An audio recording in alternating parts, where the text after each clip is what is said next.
Hello ചങ്ങന്മാരെ, ഞങ്ങളിപ്പോൾ നിൽക്കുന്നത് പുലിമൂട്ടിലാണ് കേട്ടോ. ബേപ്പൂര് ബീച്ചിലാണ് ഇപ്പോൾ നിൽക്കുന്നത്. അപ്പോൾ ഇവിടെ അടിപൊളി ആളുകളൊക്കെ കുറവാണ്.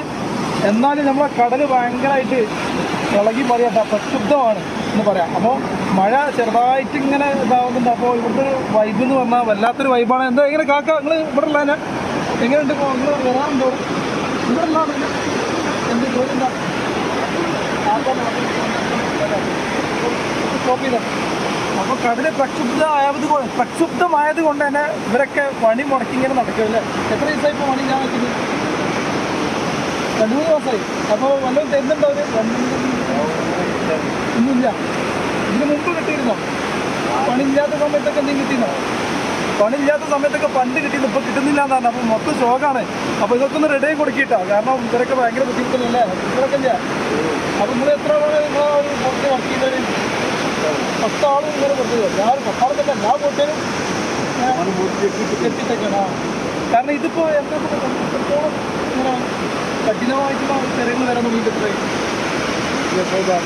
ഇപ്പം മഴ കൊണ്ട് പെട്രോൾ കൂടിയില്ല. അത് പുറത്തുനിന്നാണ് മീനൊക്കെ വരുന്നില്ല. അപ്പോൾ മീൻ ഇവിടെ കിട്ടുന്ന വരുന്നില്ല. അപ്പോൾ സുഹൃത്തുക്കൾ, ഇതാണ് അവസ്ഥ. നമ്മൾ മീൻ തിന്നുമ്പോൾ ഇവരും കൂടി ഒക്കെ ഒന്ന് ഓർക്കുക അല്ലേ? നമ്മൾ ഇവർ പിടിച്ചുകൊണ്ടുള്ള മീനാണ് നമ്മൾ കഴിക്കുന്നത്.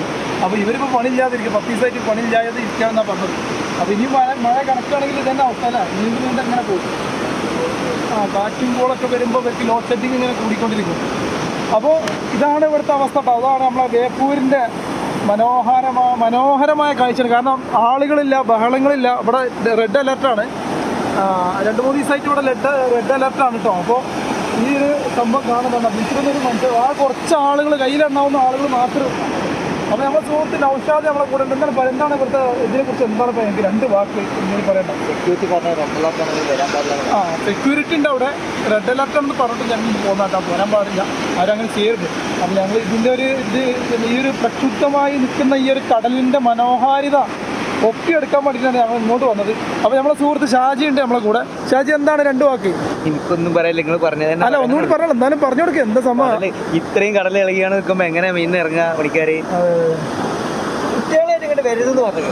ഓക്കെ, അപ്പോൾ ഫാമിലിനെയും കുട്ടികളെയും കൂട്ടിയിട്ട്, കാരണം വേറൊരു ഇതുണ്ട്, സ്കൂളിൽ റെഡ് അലർട്ട് ആണ്, ലീവ് കൊടുത്താൽ കടലിൽ കാണാൻ ഇറങ്ങരുത്. അതാണ് മെയിനായിട്ട് പറയാനുള്ളത്. ചില ആളുകളുണ്ട് പുഴയിലും കുളത്തിലും കുട്ടികളെ പറഞ്ഞയക്കരുതെന്നാണ് പറഞ്ഞത്. കാരണം ലീവ് കിട്ടാൻ കാത്തുകയാണ് ഇതുപോലുള്ള സ്ഥലങ്ങൾ. ഈ ലീവ് കൊടുക്കണം എന്തിനാ? ഈ റിസ്കുകൾ ഒഴിവാക്കാൻ വേണ്ടിയിട്ടാണ് ലീവ് കൊടുക്കുന്നത്, റെഡ് അലർട്ട് എന്ന് പറഞ്ഞിട്ട് ലീവ് കൊടുക്കുന്നത്.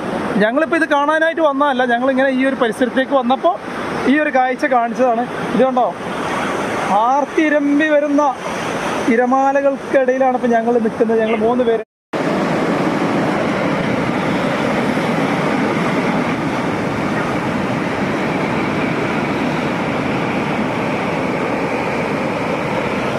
ഷാജിയെ, ഒന്ന് ആലോചിച്ച് നോക്കാം. തോണി എടുത്ത് ഇറങ്ങിയുള്ള അവസ്ഥ എന്ന് പറഞ്ഞു നോക്കാം. ഒന്ന് ആലോചിച്ച് നോക്കി. ഇങ്ങനെ കയറുന്ന അതിൻ്റെ ഉള്ളിൽ കുടുങ്ങൂലേ? അജാതി തെരയാണ് മക്കളെ. തെരാന്ന് പറഞ്ഞാൽ 1.5 തെര. അതെ. ഇപ്പം ഞങ്ങൾ വന്നിട്ട് ഏകദേശം 1 മണിക്കൂറിന് മേലെ ഇതിങ്ങനെ ഇതേ ലെവലിൽ വന്നുകൊണ്ടിരിക്കുക. വന്ന തെര തന്നെ അപ്പുറത്ത് നല്ല സ്ട്രോങ് തെരകളാണ് ബാക്കിൽ നിന്ന് വന്നുകൊണ്ടിരിക്കുന്നത്. ഓ, അതിൻ്റെ അടിയിൽ കൂടി നമ്മൾ ബംഗാളീസ് ഇവിടെ ഫ്ലാഷ് ലൈറ്റ് ഓൺ ആക്കിയിട്ട് വീഡിയോ എടുത്തുകൊണ്ടിരിക്കുകയാണ്. നമ്മളൊരു ബംഗാളി പയ്യനായിട്ട് തോന്നുന്നു. അതുപോലെ തന്നെ ആ ഒരു ഭാഗമാണ് ലൈറ്റ് ഹൗസ് ആണ് ആ കാണുന്നത്. നമുക്കൊന്ന് സൂം ചെയ്ത് കാണിച്ചു കൊടുക്കാം. ആളുകൾക്ക് പോകാൻ പറ്റും. അപ്പോൾ ഇതാണ് ലൈറ്റ് ഹൗസ് കേട്ടോ. പിന്നെ ആ ഭാഗമാണ് ചാലി അല്ലേ? ആ ഭാഗത്ത് ആളുകൾ ആ തലവരെ ഉണ്ട്. ഓക്കെ. അവിടെ ഫുള്ള് ആളുകളാണ്. ഇവിടെയാണ് ഫുള്ള് തെരടിക്കുന്നത്. ഈ ഭാഗം ഇവിടെ പുലിമുട്ടിലുള്ള അങ്ങോട്ട് ആളെ വിടുന്നില്ല അല്ലേ? ഇങ്ങോട്ട് ആളെ വിടുന്നില്ല, ഇത് പണിയെടുക്കുക. ഫുള്ള് ആളാണ്. അപ്പൊ സുഹൃത്തുക്കളെ, ഇവിടെയാണ് ഷിപ്പൊക്കെ പോവുക അല്ലേ? ഷിപ്പ് യാർഡ് കുറച്ച് അങ്ങോട്ടല്ലേ? 500 മീറ്റർ വ്യത്യാസമുള്ളൂ. പക്ഷെ ഇപ്പുറത്തെ ആളെ വിടുന്നില്ല, അപ്പുറത്തെ ആളെ വിടുന്നു. ഈ കാലുകളൊക്കെ നല്ല രസമാണ്. ബേപ്പൂര് പുലിമുട്ടിന്റെ പണി നടന്നുകൊണ്ടിരിക്കുകയാണ്. എന്താ ഏകദേശം ഇവിടുന്ന് എത്ര ദൂരം ഉണ്ടാവും ഇപ്പോ? ഏകദേശം 1.5 കിലോമീറ്റർ എന്തായാലും ഉണ്ട് അല്ലേ? അപ്പോൾ സുഹൃത്തുക്കൾ, ഇവിടുന്ന് ഒരാളെ അങ്ങോട്ട് വിടുന്നില്ല കേട്ടോ. റെഡ് അലർട്ടാണ്. കടലിൽ ഭയങ്കര തിരമാലകൾ അടിച്ചുകൊണ്ടിരിക്കുന്നു. അപ്പോൾ പോലീസുകാരൊക്കെ ഉണ്ട് ഇവിടെ. നല്ല അടിപൊളിയായിട്ട് ഇവിടെ മെയിൻറ്റെയിൻ ചെയ്തിട്ടുണ്ട് കേട്ടോ. മാർബിളൊക്കെ ഇട്ട് സ്ട്രീറ്റ് ലൈറ്റുകൾ കൊണ്ട് അലങ്കരിച്ചിരിക്കുകയാണ്. ഇവിടെ പരിപാടി നടക്കല്ലേ ഇവിടെ ഇതിലല്ലേ എന്താ വേൾഡ് ചാമ്പ്യൻഷിപ്പ് ഇവിടെ അല്ലേ വാട്ടർ ഫെസ്റ്റിവല് ഇവിടെ നടക്കല് ഇതിലല്ലേ വാട്ടർ ഫെസ്റ്റിവൽ ഇതില് വാട്ടർ ഫെസ്റ്റിവല് കളികളൊക്കെ ഇതിലാണ് നടക്കല്. അതില് മറ്റുള്ളതൊക്കെയാണ് മെഷീനിട്ട് ഇതിലാണ്. അതിലല്ല മറ്റേ കണ്ടുള്ളതല്ലേ. ഇവിടെ എല്ലാവരും കൂടി നിൽക്കട്ടെ. അങ്ങോട്ട് കടക്കാനാവാതെ ആളുകൾ ബുദ്ധിമുട്ടി ഇവിടെ നിൽക്കുകയാണ്. കാരണം അവിടെ കയറിയാൽ മാത്രമാണ് വ്യൂസ് ഉള്ളത്. നല്ല കാഴ്ച കാണണമെന്നുണ്ടെങ്കിൽ അങ്ങോട്ട് തന്നെ കിടക്കില്ല ചാച്ചിയ. ഇവിടെ എന്നാലും അതിൻ്റെ ആ ഒരു സംഭവം കിട്ടൂല. ഗംഗാറിന്റെ അതാണ് ഗംഗാർ ബസ് സ്റ്റാൻഡ്.